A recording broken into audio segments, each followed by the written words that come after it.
Hello and welcome back to Sakura Angels. I pass by a disgruntled Hikari on the way to my own desk. She doesn't even look my way. Harsh. The morning classes pass by in the blink of an eye, and the lunch break soon arrives. I stand up and let out a yawn, only to find I'm not alone. Come on, guys. We talked about this. As if the conversation this morning had never happened, I find both my guardians standing around me, oblivious to my irritation. What's up, Kenta? Are we going to get lunch now? I am going to get my own lunch. You guys don't need to be glued to my side. Go do your own things or whatever. But what are we supposed to... I don't know. Something. Anything. I feel like you two have been pretty much attached to me since I first met you yesterday. Some breathing room would be nice. I really am grateful that they're here. Otherwise I might have met a grisly end yesterday. But this is borderline stalking. Actually, to be fair, I think the point at which they break into your house, that probably counts as stalking. I'm not even going to bring up how they camped outside and then proceeded to break into my house. Oh, okay then. I get you. Hikari understands too, I think. Come on, Hikari. Might be fun to explore the school a bit and see what it has to offer. We never really had the chance to attend one before, after all. She's never been to school. So where do these two come from? The more I talk to her, the more she makes herself sound like an alien. Alright then, Kenta. We'll go do our own thing for a bit. Just yell if you need us and, try not to die. I like that as she marches off, humming a happy tune. Hikari follows in her wake, but not before giving me one last icy look. I could almost feel my shoulders begin to frost.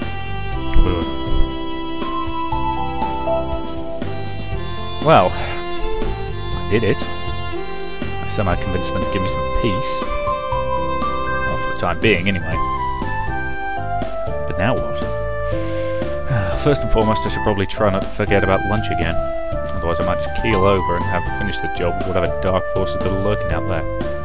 It takes a couple of weeks for a human being to starve to death, for the record. In fact, it should take longer than that if you're reasonably well fed to begin with. I head to the cafeteria. The cafeteria is as you would expect during lunchtime. Completely packed. Throngs of students take up what little walking space might have existed between the tables, equally as populated. I stand my ground and gradually work my way past the cracking waves of students that impede my path. Of course, getting food can never be so simple. Eventually I work my way to the front of the line and approach the counter. Naturally, after all the students before me, there was very little left in the way of choice. I guess it's either this sandwich or this other sandwich. Your school is so crap you don't even get cooked food? God, you go to a lousy school. Neither of which seem amazingly appetizing. Oh, whatever. Anything will do after how much food I've missed out on. Cheap, bland sandwich in hand, I have a look over the tables. Like before, they're all pretty packed. Though I do see one fairly empty table at the far end, with a familiar someone digging happily away at their lunch. Even from this distance, I can tell that it's Sayaka, her vibrant brown hair instantly distinguishable from everyone else's. I don't see Hikari anywhere in sight. They must have decided to do their own things for the break. I guess if I want to sit down there to eat, Sayaka's table's the only choice, but do I really want to eat here? It's so noisy I can hardly think. And she hasn't noticed me either. She's completely absorbed in the demolition of her food. Maybe I can slip away to the roof, where no doubt it'll be more peaceful. Oh, let's head for the roof. The roof it is. It's just too noisy here. I get the feeling sitting with Sayaka will only make things worse. I sneak past her and head for the stairwell, though it wasn't exactly difficult, seeing how into her food she was. The higher I scale the stairs, the more quiet my surroundings become, until eventually the bustling racket of the students softens to a dull mumble below. Ah, peace at last.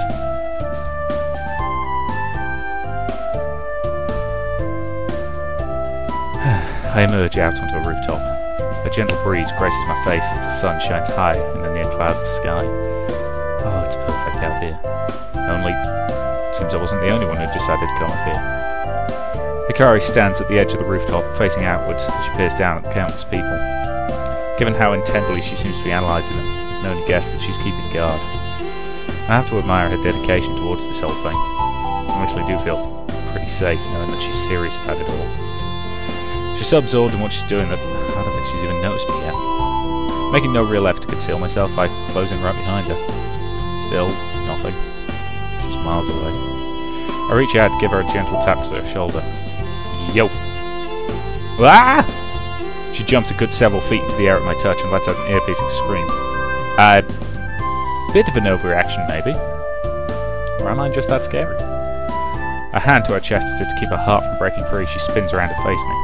Her stern expression softens a little as she realises it's me. But only a little. She still seems pretty mad. Oh, Kenta, it's just you.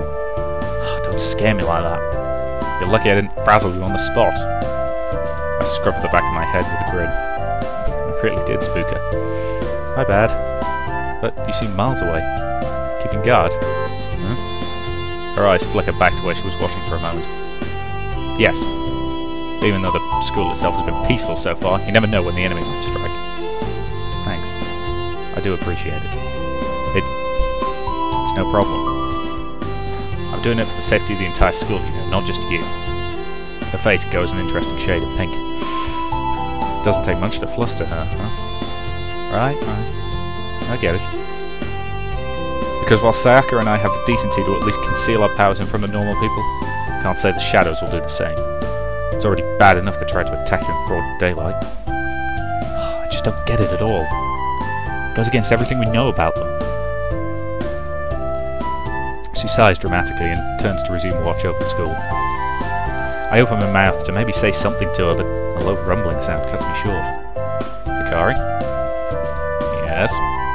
She answers without turning around, her ears clearly burning. It wasn't difficult to discern what the sound was, given that I saw no sign of any lunch out here at all. Have you not had lunch yet? Silence. I think I hit the nail on the head. It's not my fault. The cafeteria is so noisy and filthy I couldn't stand another moment in it. I don't know how Sayaka can willingly eat down there. I have more important things to do anyway. Are you really going to be able to fight in an empty stomach? Of course! Who do you think... Her stomach growls again, arguing against her words.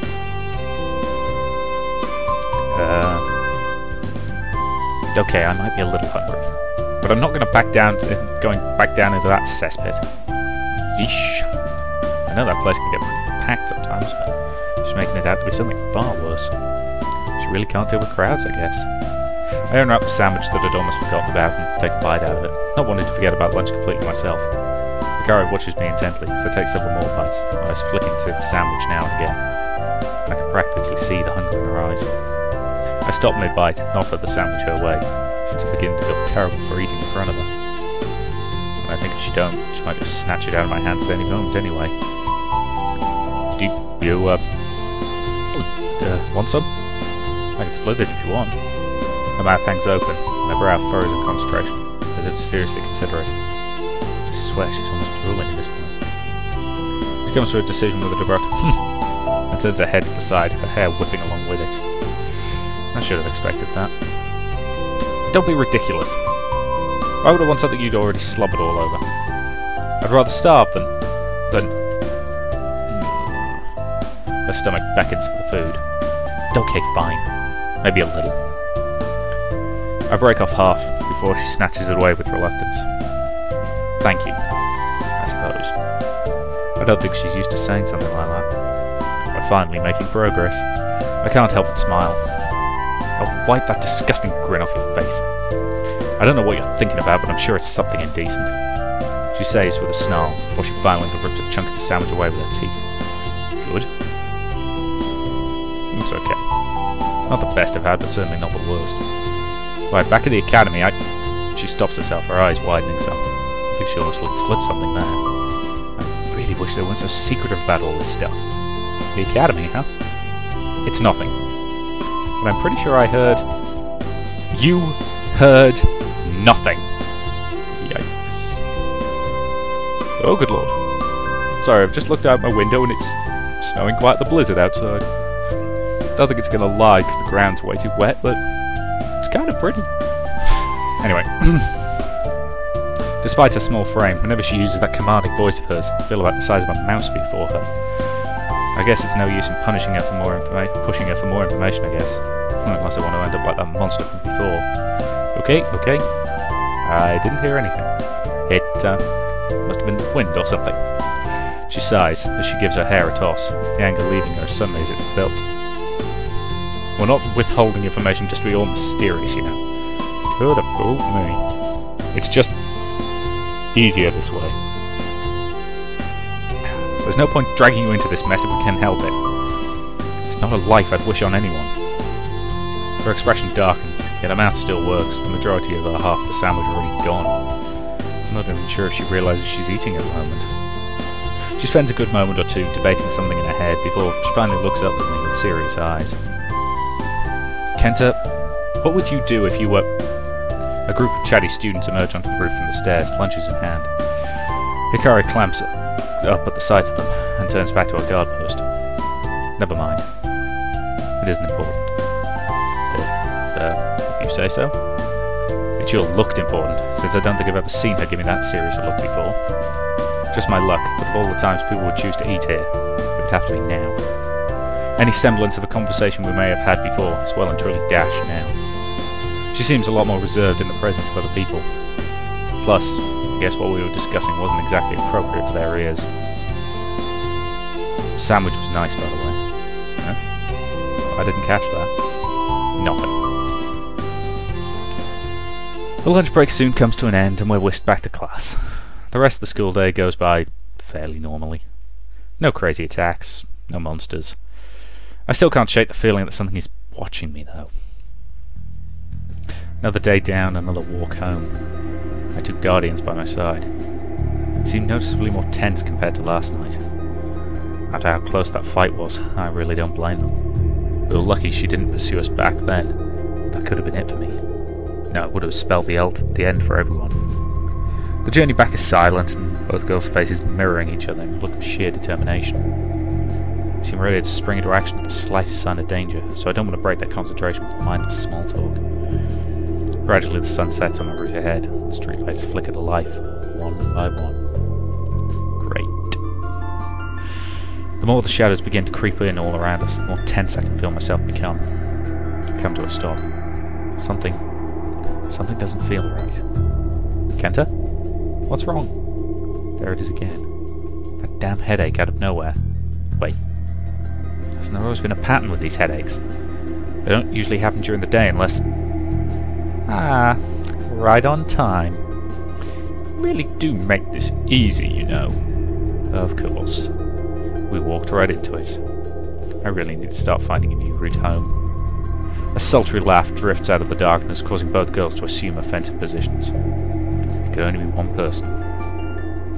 Obsidian wings unfurl from amidst the night sky, and the amber-eyed adversary from before makes her presence known in a storm of black feathers. What was her name? Yazuki? Oh, I guess it doesn't matter. Names mean nothing right now. She has a maniacal look in her eye. Killer glint. And much like before, she isn't here to play around. There's only one thing she's after. Me. Light floods in and dispels the darkness for only a moment as the pair don their battle gear, weapons at hand. Can we not refer to that gear as battle gear? Battle gear implies it protects something. Let's face it. Heart, chest, belly. These are all fairly important areas of the body, and they are all completely exposed. Anyway. Kenta, get back! Right. I know how this works, okay? Not needing to be told twice, I sprint a good distance from the three girls, as not to get caught in any crossfire. But are they going to be able to win? Yuzuki hardly broke a sweat last night, and was able to keep both of them at bay at once with that scythe of hers. The difference in power was just too much. Not to mention my guardians have some serious issues with working together as a team. Last night was a complete disaster. I feel we might have to make another tactical retreat. I'm not sure if I have the stomach for it. Yuzuki lands gracefully before Sayaka and Hikari, an unsettling grin spreading from ear to ear in her face. I've got to say, I'm surprised you would even want to fight. I thought you might just turn tail again. Though I suppose things are more fun this way. Her dark wings erupt into a stream of feathers, which will form into a deadly scythe within her hands. Now, which of you wants to die a miserable death first? Hikari, now! Hikari nods and lunges for Yuzuki before she can make the first move. Sayaka kicks off from the ground, flies a good deal backwards, and she readies an arrow in her bow. Am I witnessing team play here? It certainly makes a change after last night's disaster. It's all useless. Yuzuki reacts like lightning and brings her scythe to a whirl, clashing with Hikari's sword. A shockwave bursts through the streets as the two weapons collide, shattering nearby glass and warping street signs. Testament to just how strong these girls are. I'm beginning to see shades of last night's fight. Yuzuki has the advantage in terms of brute strength, which will no doubt push back against Hikari's blade. Okay, I'm going to talk for a moment about sword fighting once again. Brute strength is largely useless. If you've got enough strength to lift the blade, then speed is far, far more important. Because 90% of the time, if you try blocking strength with strength, you will die horribly. All basic guards against sword attacks use the same principle. Block the blade, divert the momentum so that the blade goes away from its original course but keeps moving forward. That way, if you try and block it cold, you're probably going to end up getting cut in half with your own sword. Deflect, don't stop. Simple enough. But Hikari doesn't seem nervous at all. In fact, she seems confident. Ha! Light, come forth!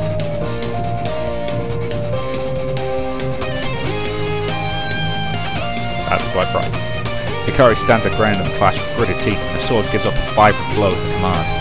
A glow that continues to intensify until it engulfs the clashing pair in blinding light. I'm forced to shield my eyes with my arm as if I was staring at the sun itself. If it was bad enough for me at this distance, I can't imagine how bad it must have been for both of them.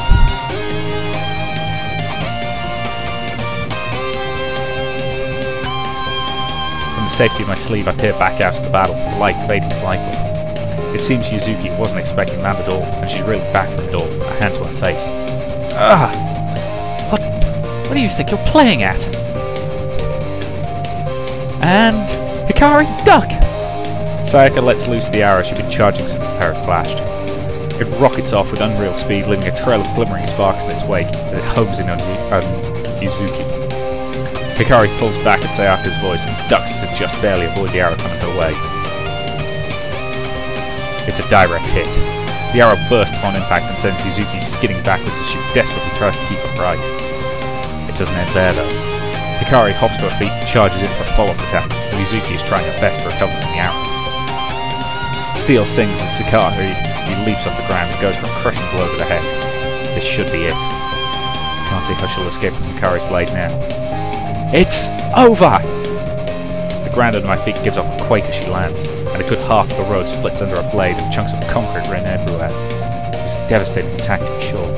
Surely no one could have survived a blow like that, but... What? Hikari is just as bewildered as I am. The dark girl is nowhere to be seen. A single black feather drifts down from where she once stood. She just... vanished. A sinister giggle echoes from the shadows. Did Yuzuki... teleport? Or is she just so fast I couldn't keep up? Hikari bolts up at the sound and shoots Sayaka a frenzied look. Sayaka, look out! Huh? Something glimmers from out of the darkness behind her and then lashes out with a vicious swing. Sayaka just barely reacts in time, jumping to avoid the fatal slash. At least, I thought she avoided it. Yeah! There's a sudden burst and Sayaka lets out a shriek.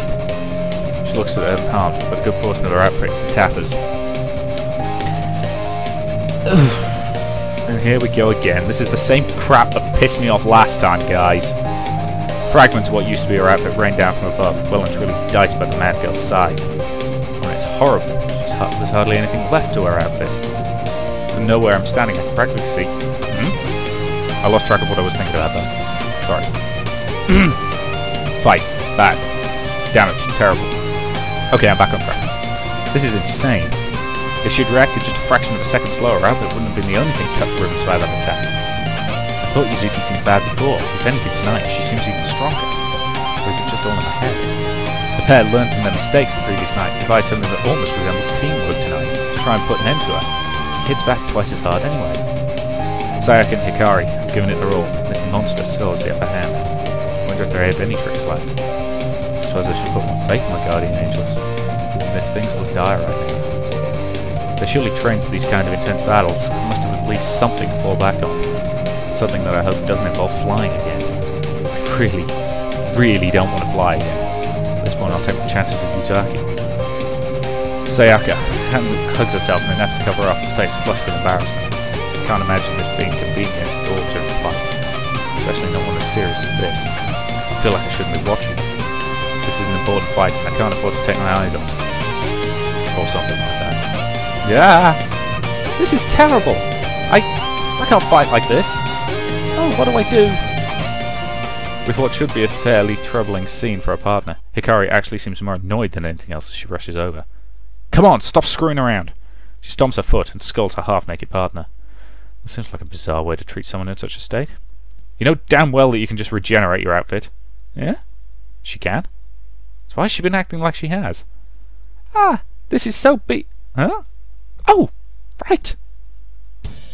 There's another flash and her outfit is restored to what it once was. Huh. Really was that easy. My bad. I totally forgot. Hikari hoists her sword up onto her shoulder and lets out a sigh, a dangerous vein just faintly visible on her forehead. You know, for some twisted reason I think part of you wanted to show off. Maybe to a certain somebody. Me? Never! So you sure want to talk, accidentally leaving the door unlocked? Bonk! Hikari wraps her on the head. What is even... Ow! I was kidding! Guys, aren't you forgetting something? I mean, it's not like you're in the middle of a fight or anything. Wait, that's a point. Yuzuki could have torn these two up while they were arguing. Where did she go after the attack? As if suddenly realising this fact as well, both girls jump into serious mode, as if that's even really possible, and assume offensive stances once more.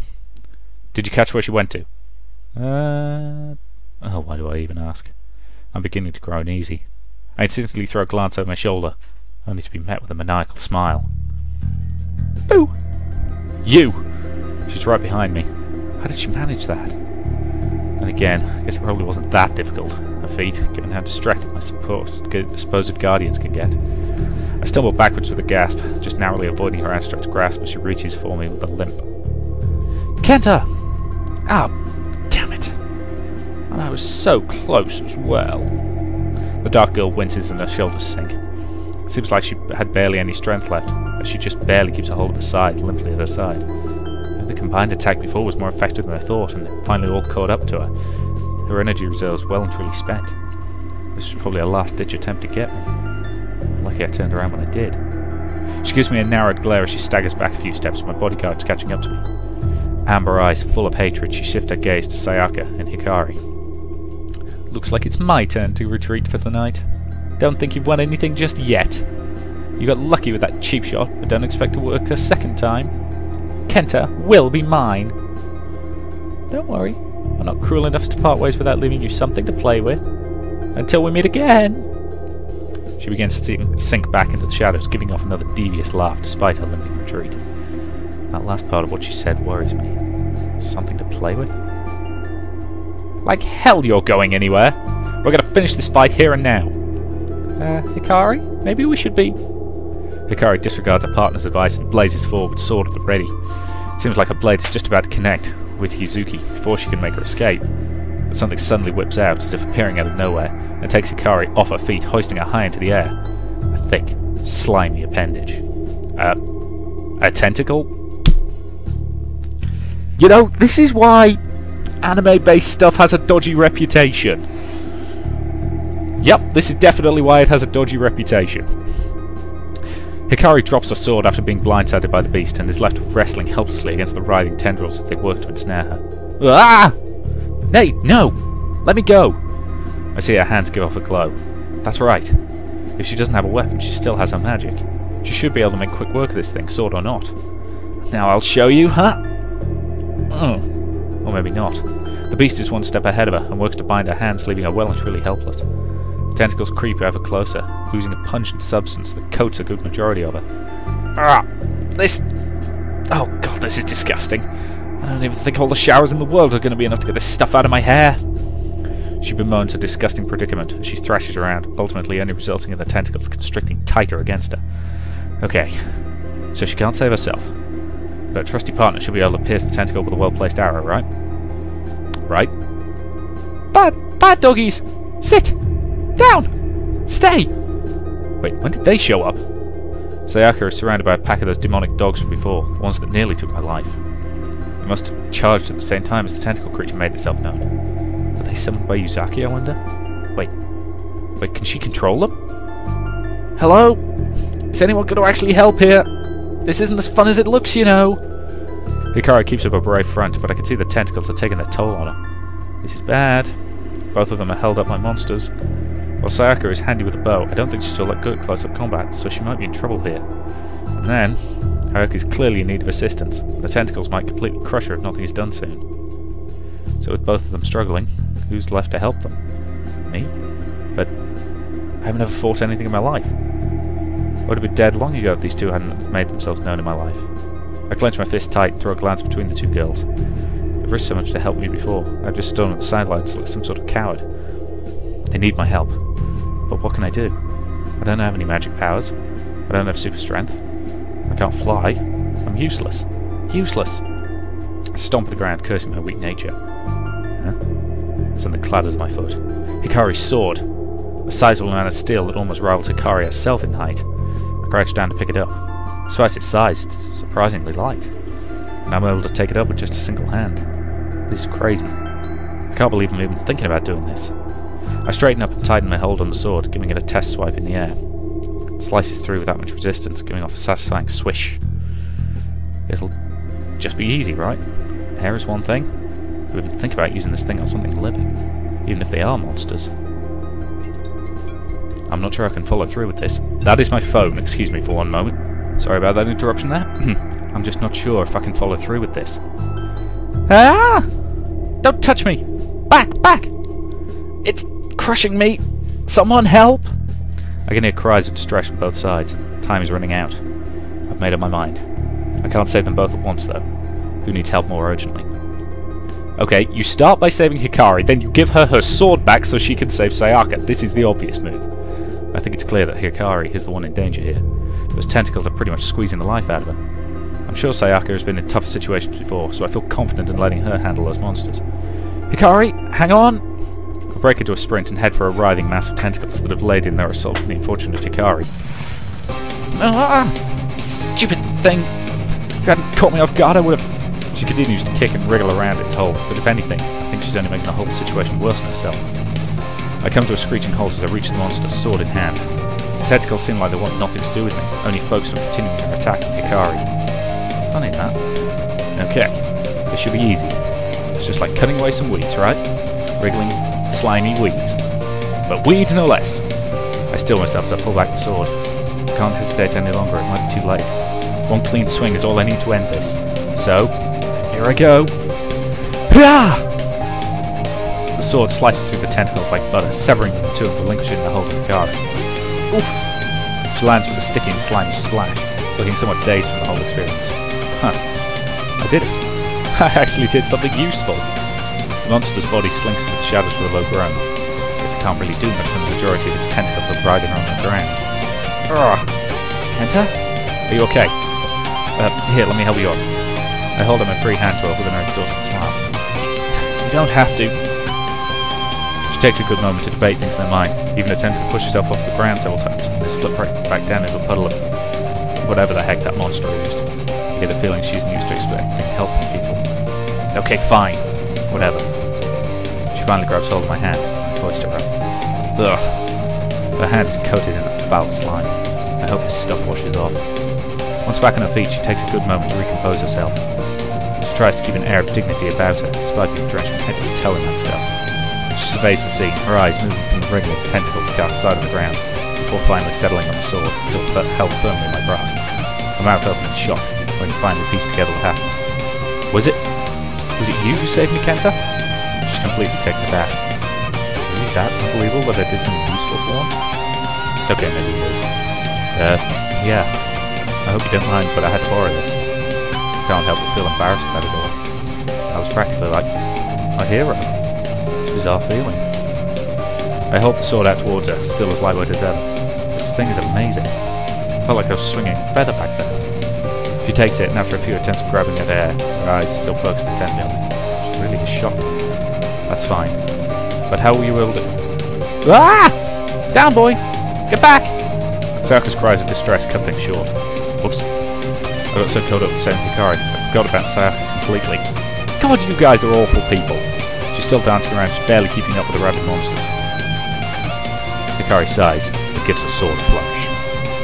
Right, that to me seems like a reasonable point to end this video. Say thank you very much for watching, and I will see you in the next part.